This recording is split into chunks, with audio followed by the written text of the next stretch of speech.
Hello সকলকে। তো আজকে আবারও একটি বড় ব্লগ নিয়ে তোমাদের সাথে এসেছি শেয়ার করব বলে। তো তোমরা পাশে থেকো। তো আমি, মা আর রাহি সবাই মিলে চলে যাচ্ছে। আর ড্রাইভার তো ভাড়া করতেই হয়, যেটা আমাদের 1 মাস হয়ে গেল গাড়িটা হয়ে গিয়েছে। তো গাড়িটাকে সার্ভিসিং করব বলে টাটা মোটরস থেকে গাড়িটি কেনা হয়েছিল, তো ওইখানকেই যাচ্ছি। ওই এখন 7টা সাড়ে 7টার মতো বাজে, আর এখন থেকেই ব্লগটি কন্টিনিউ করলাম। তো চলো আগে যাই সলফে, কারণ ওইখানে গিয়েই হবে আমাদের গাড়ি সার্ভিসিং। তো চলেই এসেছি, এত গাড়ি। আর রাহির এই হচ্ছে রাহির হাতে ঝুড়িতে দিয়ে দিয়েছি গোপালকে, কারণ গোপালকে নিয়ে এসেছি। নতুন নতুন গাড়িও এসেছে। এই হচ্ছে ঢুকিয়ে দিয়েছে গ্যারেজের মধ্যে। কি কি প্রবলেম হচ্ছে সেটা আমাকে জিজ্ঞাসা করলো। আমার সেরম বিশেষ কিছু প্রবলেম হচ্ছে না, আর যেহেতু রানিংটা আমাদের 2000 কিলোমিটার মধ্যেই রয়েছে, তাই সার্ভিসিংটা ফ্রিতেই ছিল। তো আমাদেরকে এখন ওয়েট করতে বললো, আমরা এখন চলো যাই।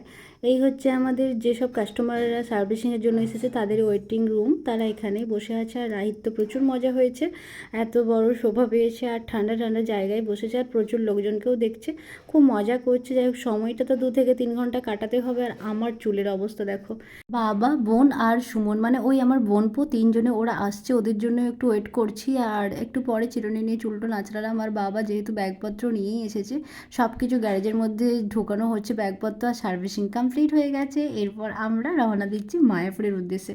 যেহেতু একবারে এসেইছি কলকাতায় গাড়িটা সার্ভিসিং করতে, ভাবলাম যে এই লং ড্রাইভে একটু মস্তিও করে এসি। তাই আমি, মা, বোন আর বাবা, সাথে সুমন আর রাহি আছেই, সবাই মিলে চললাম মায়াপুর। সুন্দর করে ড্রাইভার ভাইকে নিয়েই যাচ্ছি, আর সুন্দর করে রাস্তার মাঝখানে ট্রেনও যাচ্ছে, যেটা দেখতে কি সুন্দর লাগছে না। আর নেল এক্সটেনশন তো 2 বোনেই করেছে, দেখলাম।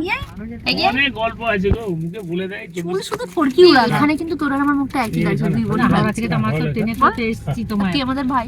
হ্যাঁ, ইয়েতে নেমে ফরকি উড়ি দিয়েছে সুমনে। কি ফরকি? মানে ওই চুলের নেমে তারপরে হচ্ছে ইয়ে করে টিকিয়ে দে।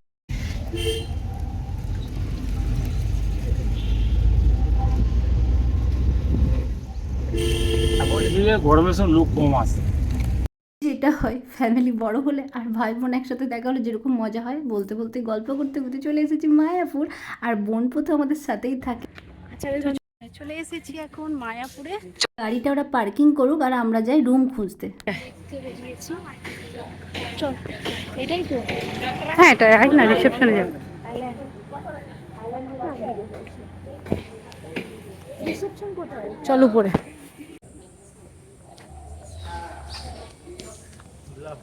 ব্লগ করছি অনেকদিন পর। তো চলো এখন প্রসাদের টিকিট কাটবো। আমরা যেহেতু চৈতন্য ভবনে ছিলাম, আবার যাবো মন্দির।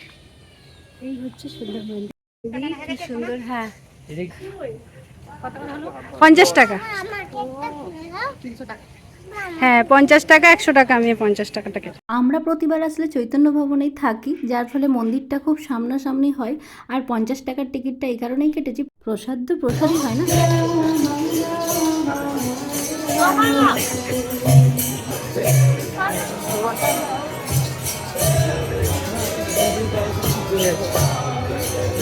ভালো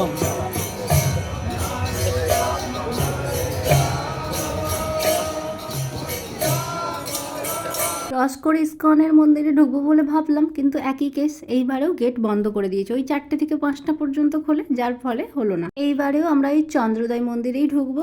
তো আর কি করা যাবে, প্রচণ্ডই ভিড় দেখতেই পাচ্ছ। তো একবার মন্দিরে যাব, সন্ধ্যা এখন 6টা বাজছে, তো সন্ধ্যাবেলা সন্ধ্যা আরতি দেখতে যাবো। তো চলো, এই হচ্ছে সবাই।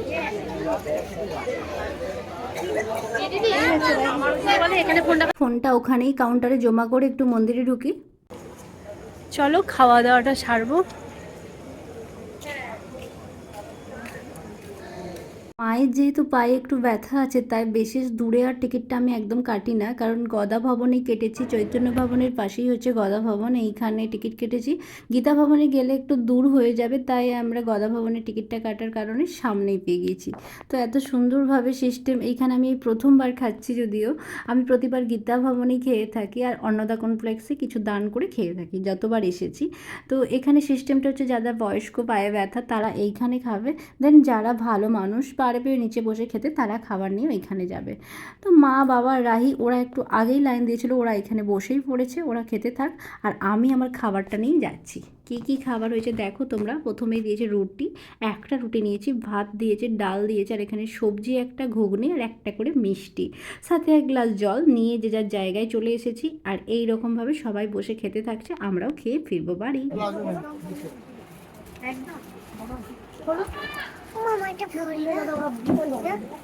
আরে এটা হচ্ছে যে যখন আমরা জব করবো হরে কৃষ্ণ লালের কালেকশন দেখতে কাউন্ট করবো, টুকুস করে টিকলে 1, টুকুস করে টিকলে 2, এরকম করে করে 100 বার কাউন্ট করতে হবে। সব শেষে কিছু কেনাকাটা না করলে তো আর হয় না, আর গ্রুপি ড্রেস কিনবো না সেটা তো আর হয় না। প্রথমেই আমি, বোন, মা সবাই মন্দিরের ভিতরেই ছিলাম, বাইরে আর বেরোনোর সময়টুকু হয় না, যেহেতু কাল সকালেই আবার বেরিয়ে যাব। ওই রাতে সন্ধ্যা আরতি দেখলাম, ভগবানকে পুজো দিলাম, তারপর একটু দর্শন করে খাওয়া দাওয়া সেরে এসেছি কেনাকাটা করার জন্য। কিছু কিছু স্টুডেন্ট বলেছিল বোনকে জামা কেনার জন্য। হচ্ছে আমাদের রুম, আর ডিস্টার্ব করছে, আমি বোন সবাই মিলে আছি। তো চলো ব্লগটা তাহলে এখানে শেষ করছি, দেখা হবে কাল আবার নতুন ব্লগে। হচ্ছে আমাদের রুম, রাহি তো প্রচুর দুষ্টুমি করছে।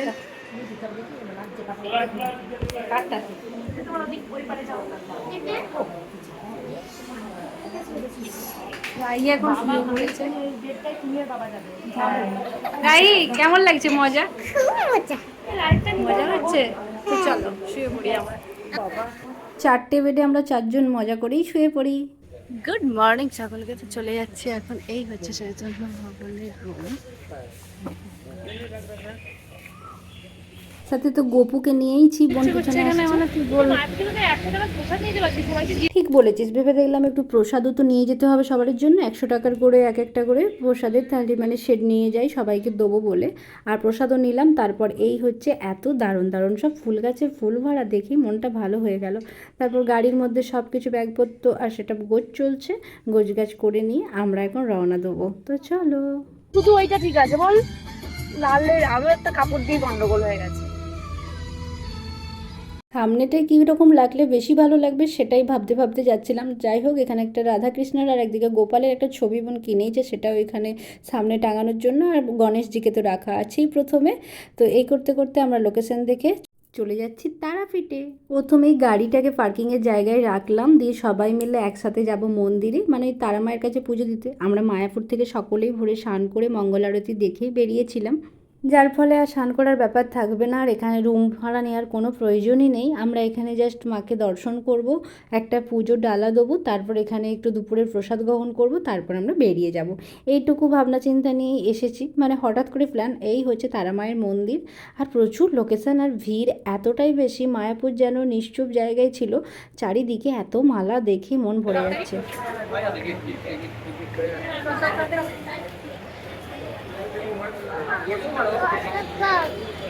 জল খাবি? ওই লাল শাড়ি সিনেমা করতে শতাব্দীকে চিনিস? শতাব্দী মা তো চিনতেই পারছে না। আমি বলছি হ্যাঁ তুমি ভালো করে দেখো, এটাই শতাব্দী। সবাই সেলফি নিচ্ছে।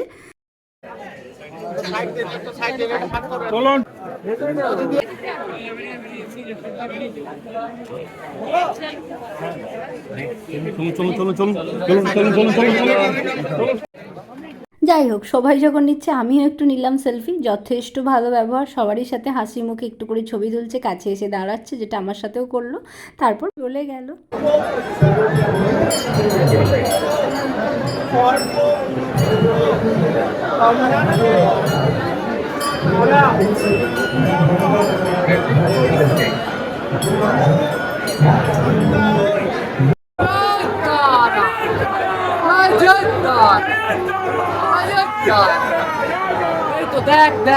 বাবা সব কিছুই জানে, বারবার আসে, আমি অনেক বছর পরেই আসলাম। যাই হোক, পুজো দেওয়ার পর এখানে সবাই মিলে ছবি তুলছি। আর এইখানে সিঁড়ি দিয়ে নামার পর আমরা দুপুরে যেখানে খাবার থালা অর্ডার করেছিলাম, এইখানে প্রসাদের জন্য আমরা টোকন কেটেছিল বাবা। তো সেইখানকে এখন যাব। আর প্রচণ্ড রোদ, গরম। আর এই হচ্ছে পিছন সাইডটা, তারা মায়ের চূড়াটা দেখলেই যেন মনটা ভরে যাচ্ছে। ভিতরে প্রচুর ভিড়, ঢুকতেই পারলাম না, মাকে দর্শন করতে পেরেছি। যাই হোক, এখানে দুপুরের খাওয়া দাওয়ার জন্য এসেছি। খাবারে ছিল ভাত, আলু ভাজা, একটা সবজি, ডাল আর সাথে মাছও ছিল। আর মাছ তো দিয়েইছে এখানে, যেহেতু কালিমায়ের কাছে এসেছে এখানে তো নিরামিষের কোনো ব্যাপার থাকে না। আর যেটা খেলাম পটলের তরকারি, সব রকমের সবজি দিয়ে আমরা খুবই ভালো করে দুপুরে খাবারটা খেয়েছি। আর রাহি তো এসব প্রসাদ পেলে আর কিচ্ছু চায় না। আমি, রাহি, মা সবাই মিলেই বসেছিলাম। আমাকে একটা ন্যাজা দিয়েছে, ন্যাজাতে এতই কাঁটা থাকে, যাই হোক একটু খাই আর একটু ফেলেই দিলাম, খেতে পারলাম না। যতটুকু খেয়েছি। তারপর একটু বোন বললো আমি একটু ড্রাইভিং করি, তো ও একটু গাড়ি চালিয়ে আমরা চলে এসেছি সোনাঝুরির মাঠে এখন। কারণ আমি শান্তিনিকেতন বোলপুরে পেরিয়ে যাবো বলে ভাবলাম বিকালে একটু দেখা করেই যাই। তো খুবই সুন্দর পরিবেশ। চলো সোনাঝুরির হাটে কি আছে দেখি। পাঞ্জাবিগুলো ভালো কি, হ্যাঁ খোলা আছে আর ওয়েদারটা ভালো আছে, রোদ্দুর নেই বুঝেছো, আর ঝড়টা আর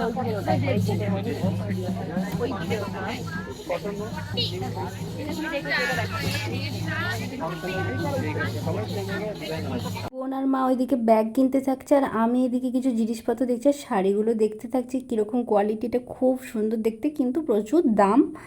রাস্তায় বেরিয়ে একটু খাওয়া দাওয়া শাড়ি, কারণ অনেক ঘোরাঘুরি করেছি, এরপর ফিরবো বাড়ি। আর আমি আর বোন এখানে নেমেছি ফুচকা খাবার জন্য, আর বাবা ওখানে কিনতে থাকছে মোমো। সব কিছু খাওয়া দাওয়া সেরে ফিরবো বাড়ি। আর ব্লগটা শেষ করলাম, বাই।